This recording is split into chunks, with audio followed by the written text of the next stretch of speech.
할렐루야. 우리는 우연히 온 게 아니라 하나님의 뜻이 있고 또한 계획이 있어서 이 자리에 모여서 함께 이 시간 우리가 예배하는 줄로 믿습니다.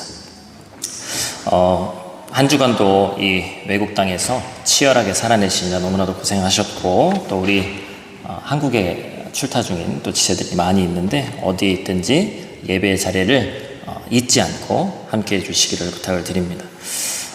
출애굽기가 시작한 지 이제 한 2달 가까이 됐는데 마지막 장인 출애굽기 40장에 도달했습니다. 하나님께서 우리 가운데 어떤 방식으로 함께 하시는지를 보여주는 것이 바로 출애굽기의 말씀인데, 오늘 우리 삶의 중심을 어디에 두고 살아야 되는지, 그래서 오늘 제목이 성전, 성막이 필요한 이유라는 제목으로 함께 말씀 나누도록 하겠습니다. 여러분 혹시 학창시절에 중세 유럽 도시 구조를 배울 때 그려져 있는 그림이 기억나시는지 모르겠어요. 요즘 다 사진이 있으니까, 또 우린 유럽에 살고 있으니까 우리 시내만 봐도, 구시가지만 봐도 딱 알 수 있죠. 어디예요? 구시가지 광장, 그죠? 틴 성당이 있고 그 앞에 뭐가 있습니까? 광장이 있어요. 그렇죠? 너무나도 익숙한 모습입니다. 교회가 단지 종교 모임을 위한 건물이 아니었죠. 바로 삶의 방향을 알려주고 어떤 그 민족 공동체의 정체성을 세우는 그 마을의 중심이었습니다. 제가 이제 준비하려다가 깜빡한 게 있는데, 우리 교회도 그래서 위에서 지도로 보면 어떻게 되어 있죠? 이렇게 방패 모양으로 되어 있는 그 삼각형 꼭지점 제일 밑에 교회가 딱 있고, 여기부터 시작해서, 그러니까 교회는 저 끝에서 봐도 제일 잘 보이는 곳에 지어지는 거예요. 그래서 마을에서든 어디서든 가장 잘 보이는 곳, 그렇죠? 그리고 높이 솟은, 물론 우리 교회는 한 90년 정도 됐지 중세시대 때 지어진 건물은 아닙니다만, 교회라는 곳은 높이 지어서 기도하는 손을 상징한 첨탑을 가지고 있는 그러한 것이 교회의 모습이었습니다. 요즘은 우리나라는 제가 볼 땐 종소리 나는 곳은 없는 것 같고, 여기도 이제 어떤 기계식으로 해서 종소리가 나는데 어디는 이제 차인벨이 울리는 곳이 있고 막 그래요. 그래서 교회의 종소리는 시계가 없는 중세 유럽의 하루의 시작과 끝을 알리고, 또한 장터, 회의, 결혼과 장례식, 모든 것이 교회를 중심으로 이루어졌습니다. 예배뿐만 아니라 교육과 문화, 음악과 미술도 교회를 통해서 이루어졌습니다. 그를 모르는 사람은 벽화와 스테인드 글라스를 통해서 하나님의 말씀을 들었고, 또한 성가대와 오르간이 예배의 공동체의 문화였죠. 그런데 여러분, 지금은 어떻습니까? 수백 년의 역사를 가진 유럽의 대성당들이 이제 대부분 그냥 뭐로 전락했어요? 우리도 가서 뭐 하고 옵니까? 예배 드리러 거기 가요? 사진 찍으러 가잖아요. 그죠? 사람들이 셀카를 찍고 조용히 걸으면서 천장화 같은 것을 감상은 하지만, 정작 그곳에서 무릎 꿇고 기도하는 사람의 모습이 점점 사라지고 있습니다. 어떤 분이 이제 청주교 성당이니까, 저희는 개신교니까 물어보시더라고요. 목사님, 성당 가서 기도해도 돼요? 돼요, 안 돼요? 왜 안 된다고 생각을 하는 거예요, 도대체? 어디서든 기도해도 됩니다. 기도해야죠. 교회는 더 이상 신앙의 집이 아니라 조용히 감상만 해야 되는 어느덧 유적지가 되어버렸습니다. 저희도 이렇게 예배 드리고 있으면 신기하겠죠? 외국인들 입장에서. 여기도 이제 역사적으로 이 근현대사, 체코 근현대사의 공산주의 시절에서 살아남은 교회이기 때문에 사람들이 방문해서 막 사진 찍고 갑니다. 그리고 저희도 저 뒤에 문 열어놓고 있으면 웬 이 아시안 사람들이 많이 앉아가지고 예배 드리니까 구경하러 체코 사람들도 막 종종 오죠. 그런 유적지가 되어버렸어요. 한국은 어떻습니까? 젊은 세대에게 교회는 점점 낯선 공간이 되어갑니다. 부담스럽고 때론 피곤한 종교의식을 반복하는 공간처럼 느껴집니다. 이 어찌 보면 이 역사적인 흐름, 피해갈 수 없는 것을 되돌릴 수는 없을까? 교회의 존재감이 희미해지는 이 시대에 지금 이 프라 한복판, 우리의 삶 한가운데서 하나님이 기뻐하시는 방식에 맞는 그러한 교회를 바로 세울 수는 없을까? 그래서 오늘 본문의 말씀, 우리가 함께 나눌 이 출애굽기 40장의 성막 봉헌 이야기는 이 질문에 대한 하나님의 응답이에요. 이스라엘 백성이 성막을 중심으로 삶을 정돈했고, 성막 안에서 하나님의 백성으로서의 정체성을 회복했습니다. 오늘 말씀을 통해서 하나님께서 우리에게 이와 같이 묻고 계십니다. 너희 삶의 중심이 어디를 향해 있는가? 오늘 이 설교가 저와 여러분 모두에게 그 질문에 대한 깊은 응답이 되기를 축복합니다. 할렐루야. 그리고 다시 교회를 우리 삶의 중심으로 가지고 들어오는, 세우는 은혜의 시간이 되기를 주님의 이름으로 축복합니다. 크게 세 가지인데 성막을 보면 알 수 있는 세 가지. 첫 번째는 성막은 순종의 공간이었습니다. 여러분, 지금 우리가 드리고 있는 이 예배가 과연 누구의 방식을 따르고 있는지 한번 생각해 봐야 됩니다. 나는 지금 하나님이 기뻐하시는 방식대로 예배하고 있는지 자신 있게 얘기할 수 있는지 한번 생각해 봐야 돼요. 어쩌면 우리 마음 가운데 이런 고민이 있을 수도 있습니다. 하나님이 원하시는, 진짜 원하시는, 기뻐하시는 예배는 뭡니까? 어떤 이들은 초대교회 또 그 이전에 하나님께 드려졌던 예배의 모형을 회복해야 된다고 생각해서 과거의 구약의 제사가 좋다, 아니면 초대교회 때 했던 그런 형태가 좋다, 많은 의견들이 있을 겁니다. 그러나 예배는 우리의 감정이나 취향, 문화적 선호가 아니라 하나님께서 명하신 방식대로 드려야 됩니다. 나의 편의, 나의 기분, 나의 문화에 맞게 예배를 바꾸고 싶은 유혹이 있어요. 오늘 출애굽기 40장은 그런 우리에게 명확한 기준을 보여줍니다. 우리 16절 말씀인데 한번 같이 큰 목소리로 같이 읽습니다. 모세가 그같이 행하되 곧 여호와께서 자기에게 명령하신 대로 다 행하였더라. 선택했더라, 아니면 다 행하였더라. 다 행하였더라 나오고, 이제 뒤에 말씀 큐티하신 분들은 아시겠지만 모세가 여호와께서 명령하신 대로 되니라가 나오는데 총 7번 반복됩니다. 히브리어로는 츠바 야훼라고 하는데 여호와께서 명령하셨고 모세가 행했다. 여러분, 이것은 단순한 복종이 아니죠. 하나님의 명령과 인간의 순종이 완벽하게 일치했다는 걸 얘기합니다. 여러분, 모세가 생각이 없었을까요? 모세는 누차 말씀드리지만 광야의 전문가였습니다. 광야에서 한 40년 살면 그 사람은 전문가가 되는 거예요. 그러나 그는 자신의 창의력을 드러내지 않았습니다. 광야에서 배운 텐트 치는 기술을 내세우지도 않았고 감성이나 효율성도 내세우지 않았습니다. 그저 하나님의 말씀, 지시에 철저하게 순종했어요. 그 이유는 뭡니까? 하나님께서 그러라고 하셨기 때문에. 아주 심플한 거예요. 그렇다면 우리는 왜 순종하지 못하냐? 그 이유는 간단하죠. 우리는 순종을 훈련받지 않았거나 순종이 인간 본래의 상태였다는 것을 잊고 살고 있기 때문에 그렇습니다. 여러분, 성경에서 많이 등장했다는 것은, 책에 많이 쓰여져 있다는 것은 강조하는 거예요. 여러분, 창조의 이야기가 많이 쳐도 창세기 1장부터 몇 장까지 나와 있죠? 3장까지 쳐도 2장, 3장, 3장 정도의 창조 이야기가 나옵니다. 그런데 출애굽기 우리가 큐티했는데 성막을 짓는 데에 하나님께서 출애굽기에 몇 장을 쓰셨을까요? 13장을 쓰셨습니다. 심지어 제사장의 옷감, 재료, 구조, 순서, 정말 어찌 보면 좀 피곤할 수 있어요. 어떻게 이렇게까지 디테일하게 하나님 알고 계시고 인간 사이에 개입을 하시나? 왜 그렇습니까? 그만큼 성막이, 그만큼 제사, 예배가 중요하기 때문입니다. 우리는 예배를 드리고 은혜 받았다고 할 때 무슨 얘기를 하냐면 예배가 우리를 감동시키기 위한 퍼포먼스로 생각하시는 분들이 있어요. 그러나 예배는 그것이 아니라 하나님께 철저히 순종하는 고백입니다. 그 순종이 예배의 핵심이에요. 그래서 우리는 하나님께 예배 잘 드리고 있습니다 이렇게 생각할 수 있지만 매 순간마다 예배를 돌아봐야 됩니다. 누가 감동받았는지, 누가 은혜를 느끼기 위한 시간으로 생각되고 있는지. 그러나 하나님은 우리가 감동받는 것보다 뭘 더 중요하게 여기신다고요? 말씀에 순종하는 것을 더 중요하게 여기신다. 여러분, 예배의 형식은 바뀔 수 있습니다.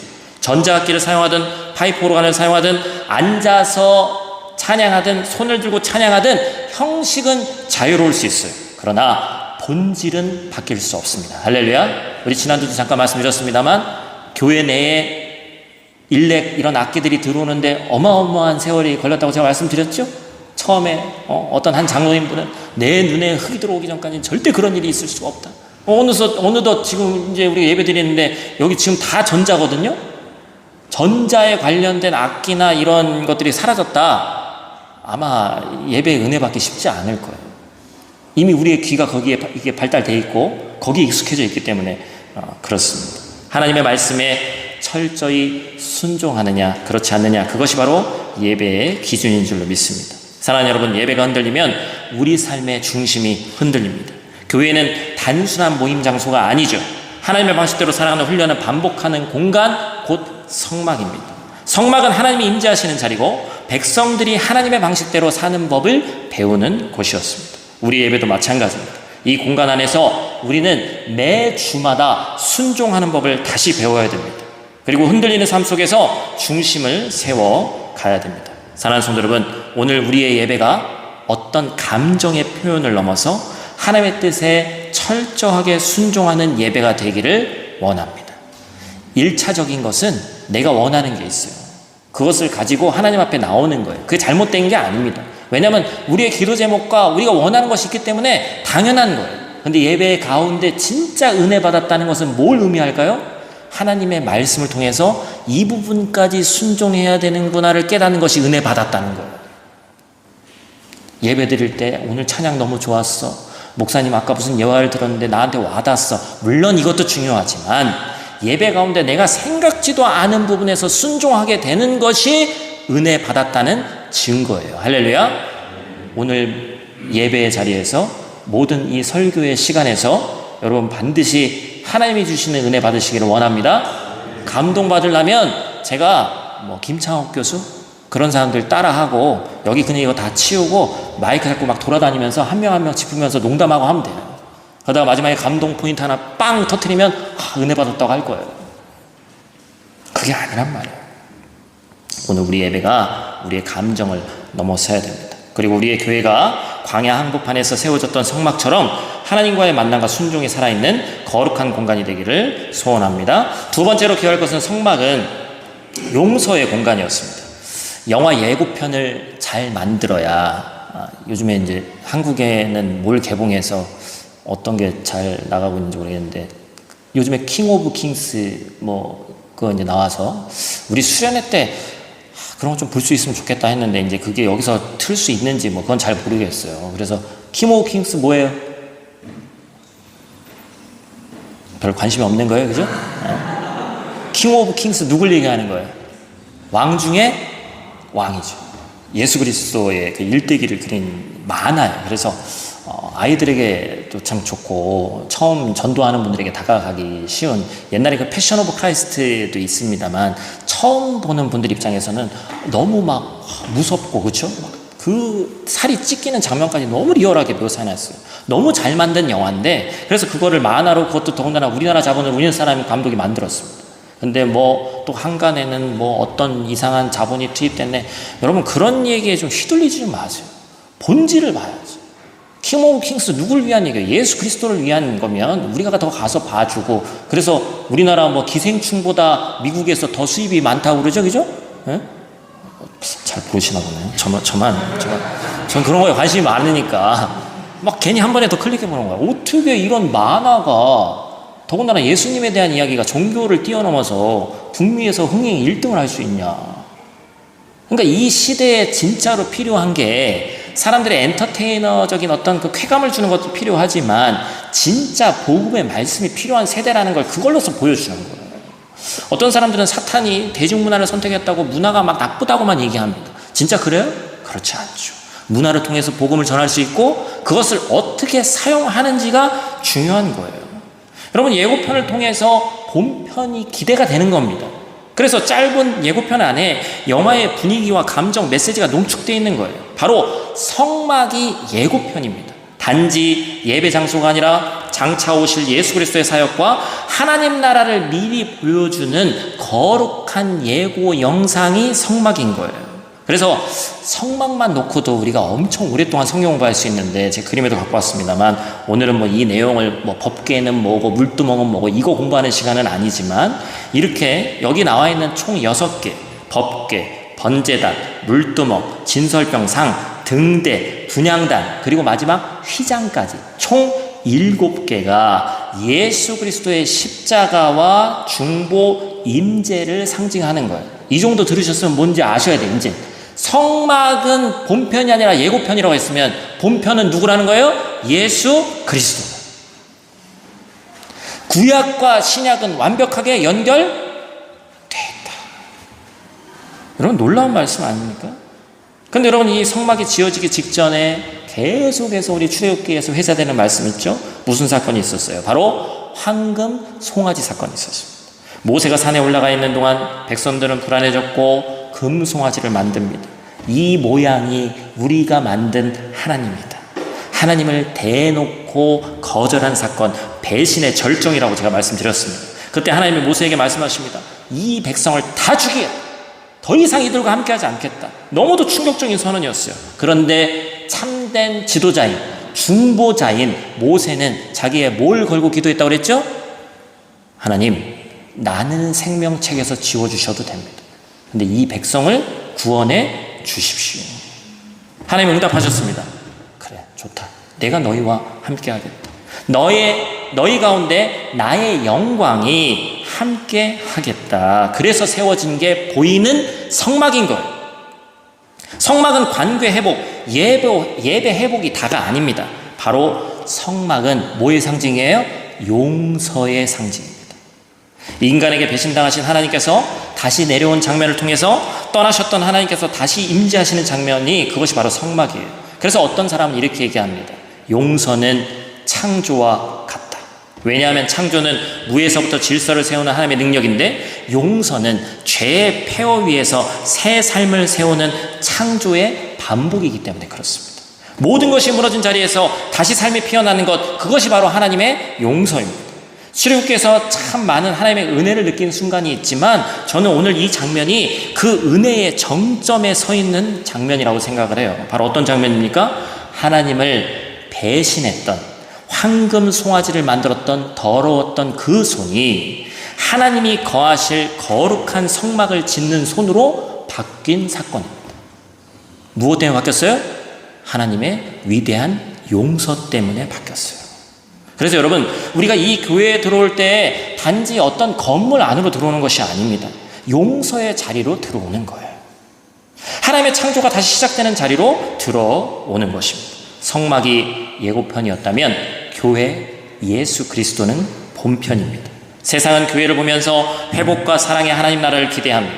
이 자리에 계신 우리 모두는 용서받은 자들이기 때문에 이 자리에서 예배할 수 있습니다. 그러니 우리 또한 예배 안에서 그 용서를 경험하고 용서받은 자답게 이 한 주를 진실한 마음으로 그리스도인답게 살아가야 되는 줄로 믿습니다. 마지막 세 번째로 기억할 것은, 성막은 흩어진 인생의 중심을 세우는 곳입니다. 출애굽기 40장 오늘 말씀을 보면 하나님은 흔들리는 백성에게 정확한 기준을 주십니다. 성막이 세워졌을 때 여호와의 영광이 충만히 임했고, 이스라엘 백성은 그 성막을 중심으로 질서를 회복합니다. 성막이라는 히브리어 단어를 미시칸이라고 하는데, 그 뜻을 번역해 보니까 머무는 곳이라는 뜻이에요. 하나님의 임재가 시내산 위에 머물던 시기를 지나서 이제는 백성들 한가운데로 내려오셨습니다. 광야에서 백성은 진을 칠 때 성막을 중심으로 동서남북 방향을 정했어요. 그래서 상상도가 있죠? 이런 식으로 만들었다. 성막을 딱 중심에 놓고 그 주변에 텐트를 치는 거예요. 모든 것의 중심이 뭐였다? 성막이었다. 그리고 이 이야기는 구약으로 끝나지 않습니다. 요한복음 1장 14절은 이렇게 얘기합니다. 말씀이 육신이 되어 우리 가운데 거하심에, 여기서 거하신다라는 뜻은 장막을 치다, 곧 성막과 같은 단어입니다. 예수님이 오늘도 여전히 우리와 함께 거하기를 원하신다. 우리 아까 고집사님 기도도 하셨고, 우리 이민자의 삶이 한국도 마찬가지입니다만 얼마나 불안합니까? 여러분, 한국을 예를 들면 한국의 남쪽에, 지금 남부지방에 거의 100년 만에, 그러니까 이 100년 만이라는 얘기는 여러분 뭘 의미하냐면 관측 이래라는 얘기예요. 그 이전에 기록이 없기 때문에, 제대로 된 기록이. 그러니까 우리나라 역사에 이 정도로 비를 많이 온 적이 흔하지 않다는 걸 얘기하는 거죠. 어제까지 잘 평범하게 있던 데인데, 저희 처제가 광주 살거든요. 가던 스타벅스가 있는데 영상 봤더니 스타벅스가 사라졌어. 스타벅스는 좋은 위치에 있을 거 아니에요. 어디 사람 잘 안 가는 데 있지 않을 거 아니에요. 그죠? 물에 다 침수돼가지고 스타벅스가 다 빠져가지고 난리가 났어요. 인간이 인간의 힘으로 무엇을 만들고 그것이 영원히 지속되고 그것이 안정되리라는 생각은 지나친 착각입니다. 이민자인 우리도 마찬가지죠. 언어도 낯설고 문화도 다르고 자녀 문제나 경제적 문제는 늘 예측할 수 없는 그런 긴장의 연속입니다. 제가 11년 살았습니다. 많이 살았죠? 이제 좀 적응됐겠죠? 아니요. 아이도 체코 사람이 저한테 말도 안 걸었으면 좋겠어. 그냥 제발 지나갔으면 좋겠어. 그리고 또 좀 뭐 체코말 하는 것 같으면 왜 이렇게 빨리 얘기하는지 모르겠어요. 난 그 정도는 아닌데. 그러니까 어떤 분이 그 얘기를 하더라고요. 한 30년 정도 살다가 한국 돌아가신 분이 있는데 그분이 그 얘기를 하는 거예요. 내 나라가 다른 게 아니라 해외에서 30년 동안 긴장했던 게 우리나라 오니까 풀리더라고요. 우리도 모르게 긴장하면서 살고 있는 거니까 지금. 한 10년 정도 살았으니까 적응했다. 물론 맞는 얘기지만 쉽지 않다는 것이죠. 그런 광야 같은 삶 속에서 하나님이 말씀하시는 거예요. 내가 너희 가운데 머물겠다. 너희가 나를 중심에 둘 때 내가 너희의 삶을 책임지겠다. 할렐루야. 하나님께서 구름 기둥으로 낮의 뜨거움을 가리시고 불 기둥으로 밤의 추위를 이기게 하셨습니다. 구름 기둥과 불 기둥은 단지 날씨에 대한 대응 장치가 아닙니다. 하나님이 함께 하신다는 확실한 증거라고 말씀드렸어요. 그렇다면 오늘 우리에게 성막이 어디입니까? 바로 우리 교회 공동체입니다. 우리 교회는 아직 체코교회를 빌려 사용하고 있고 주일에 사용하는 시간은 한 4시간 정도 사용합니다. 그러나 하나님은 그 한정된 시간 속에서도 이 교회가 내 교회고 내 교회에 반드시 임재하시는 줄로 믿습니다. 감사하게도 올해부터는 교육관이 생겼습니다. 아까 광고 시간에도 잠깐 나눴습니다만 지난주와 이번 주 2주간에 걸쳐서 아이들이 성경을 배우고 한국사를 배우는 거예요. 제가 이제 암기하는 거를 좀 시켜보려고. 왜냐면 제가 경험이 있어서 그래요. 초등학교 한 5학년쯤, 이제 고학년 올라가는 초등학교 그 나이 때에 외웠던 게 지금 제가 45인데 40대 중반까지 갑니다. 그래요, 안 그래요? 엄청 신기한 겁니다. 그래서 지난주 화요일에는 태정태세 문단세를 외웠어요. 애들이 자기들의 삶과 태정태세 문단세가 무슨 상관이 있겠어요, 도대체. 조선 임금 27명 이름 안다고 뭐가 자기네 삶이 바뀌어요. 그런데 그냥 밥 한 번 먹겠다고 막 그걸 또 열심히 막 외우고 있는 거예요. 얼마나 이쁜지 몰라. 그리고 이제 엊그저께는 구약 39권. 응? 창세기 출애굽기래. 왜 나만 해? 니들 하라고 하는 거죠, 지금. 39권을 다 암기했습니다. 다음 주는 예고하는 거야. 신약 27권은 뭐 당연히 외운다고 이제 아이들 생각할 거고, 예수님 제자 이름, 12지파 이름, 이제 이런 거 외울 거예요. 그래서 전혀 어렵지 않아요. 66권도 외웠는데 12명 이름 못 외우겠어요, 그죠? 참 감사한 것은 저 같으면 조금 시험 들만도 한데 한 명도 안 온다고 안 하는 걸 보면 제가 아이들을 과소평가한 게 아닌가. 좀 더 세게 훈련시켜야 되겠다. 제가 아이들에게 단지 지적인 것만을 주입하는 것이 아니죠. 우리는 이 아이들 삶의 중심을 잡아주고 있는 거예요. 그 중심이 바로 하나님의 임재가 머무는 자리입니다. 해외 한인교회는 한국처럼 모든 것을 갖추기 쉽지 않습니다. 물론 한국도 개척교회들 막 쉽지 않죠, 그죠? 그래서 더더욱 작은 교육관에서 하나님의 말씀에, 또한 하나님의 이 목사님 입을 통해서 나오는 그 말씀에 집중하는 법을 배우고 있는 거예요. 저는 이렇게 믿습니다. 많은 이들이 코로나 이후에 요즘 유행처럼 번지고 있는 얘기가 뭐예요? 공간 중심의 교회는 끝났다. 응? 왜냐면 우리는 온라인으로 이제 예배 다 드리고 공간이 중요한 것이 아니다. 동의하세요? 저도 일견 동의합니다. 하지만 건강한 공동체는 공간으로부터 시작하는 거예요. 그 순서를 무시해서는 안 됩니다. 그리고 결국 그 공간을 넘는 공동체로 자라나야 되는 거예요. 궁극적 목표죠. 우리 교회가 지금 그 과도기에 있습니다. 그러기 위해서 우리는 이 공간이 먼저 회복이 돼야 돼요. 교회의 중심으로 사는 훈련을 해야 됩니다. 지금은 부족하고 지금은 불편해도 이 성막 같은 교회를 함께 세워가는 우리를 통해서 하나님이 영광 받으시고 반드시 다시 하나님께서 그 영광 가운데 우리에게 임하시고 나를 포함한 모든 이들이 교회의 존재 이유를 깨달을 줄로 믿습니다. 여러분, 우리에게는 교회가 필요합니다. 할렐루야. 이 교회가 여러분 인생의 중심 되기를, 그 중심 안에서 하나님이 머무시기를 간절히 축복합니다. 제가 말씀 마치면서 여러분들에게 그림을 좀 많이 보여주잖아요. 이건 유럽에 있기 때문에 그런 거예요. 한국에 있으면 제가 그림 많이 보여드리지 않습니다. 제가 보여드리고 싶은 그림이 하나 있는데, 프랑스 꼴마르에 있는, 이 독일에서도 가깝죠. 프랑스 꼴마르에 있는 병원 예배당에 있는 이 이젠하임 재단하라는 그림이 있습니다. 그럼 재단하는, 여기가 재단인데 이 재단 앞에다 그린 그림을 얘기하는 거예요.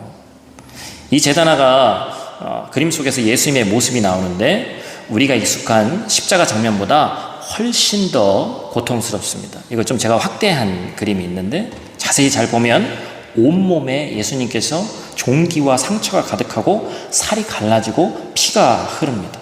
왜 이렇게 그렸을까요? 이미 십자가 고통, 이 못 박히시고 창자국 있는 것만으로도 충분히 고통스러울 텐데, 그리고 재단하는 건 조금 더 성스럽게 깔끔하게 그려도 괜찮을 텐데 왜 그랬을까? 당시 이 지역은 맥각병이라고 하는 오염된 곡물로 인해서 생기는 병으로 고열과 피부 발진이 심해서 죽었다는 피부병으로 고통받는 사람들이 많은 지역이었습니다. 이 그림이 단순한 예술 작품이 아니라 병자들의 고통을 자신의 몸에 짊어주신 예수님을 보여준 그 그림이었어요. 그래서 예수님께서 십자가에서 죽으신 것으로 모자라 당시 병자들이 겪고 있는 고통을 함께 짊어지신 분이셨다. 뭘 의미하는 겁니까? 이것은 낮은 곳에 임하신 하나님, 외로운 병상 곁에 계신 예수님의 모습을 그린 것입니다. 이것이 바로 교회가 회복해야 될 모습이에요. 그런데 여러분, 오늘날 교회는 어디 있습니까? 정말 낮은 곳, 정말 사람들이 필요한 곳에 있습니까? 아니면 특권의 자리에 안주하고 있습니다. 최근에 제 얼굴에 침 뱉는 얘기 같지만, 교회 얼굴에 침 뱉는 얘기 같지만 설교 자리를 빌어서 잠깐 언급해야 되겠습니다. 최근에 한국 대형 교회의 몇몇 인물들이 특검 수사의 대상이 되어서 압수수색을 당하고, 거기서 그치는 것이 아니라 종교라는 이름으로 다른 사이비 종교와 똑같은 그 헤드라인에 뉴스에 등장하는 시대가 됐습니다. 어떤 분들은 목사님, 이건 종교 탄압입니다. 종교의 자유가 있는 나라인데 어떻게 그렇게 특검이 할 수 있습니까? 그거는 일차원적인 생각이에요. 교회가 더 이상 삶의 중심이 아니라 세상에서 의심과 불신의 대상이 된 지가 오래됐습니다. 여러분, 왜 이렇게 됐을까요?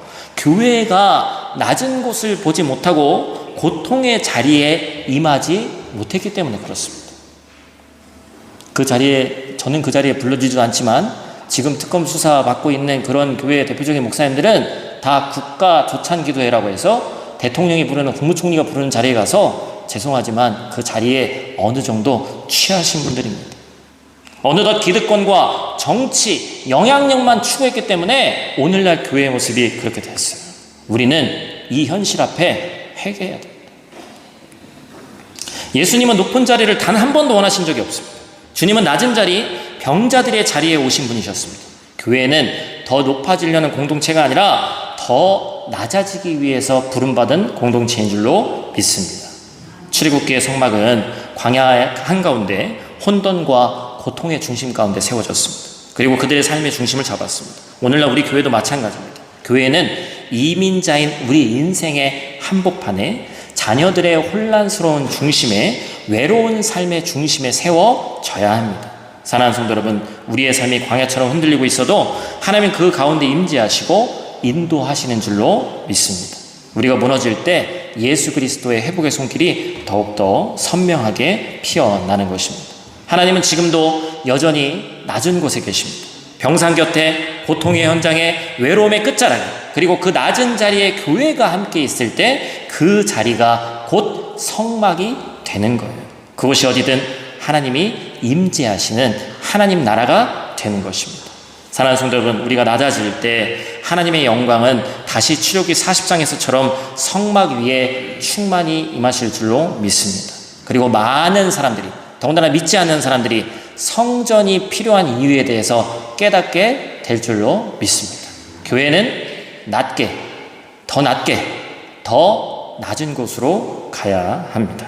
오늘 이 말씀이 다시금 우리 삶에, 우리 인생에, 교회를 중심에 세우는 은혜의 결단이 되기를 소원합니다. 이번 한 주 이 말씀 간직하시고 나 자신과 우리 공동체의 성막됨을 돌아보는 시간 되시기를 주님의 이름으로 축복합니다.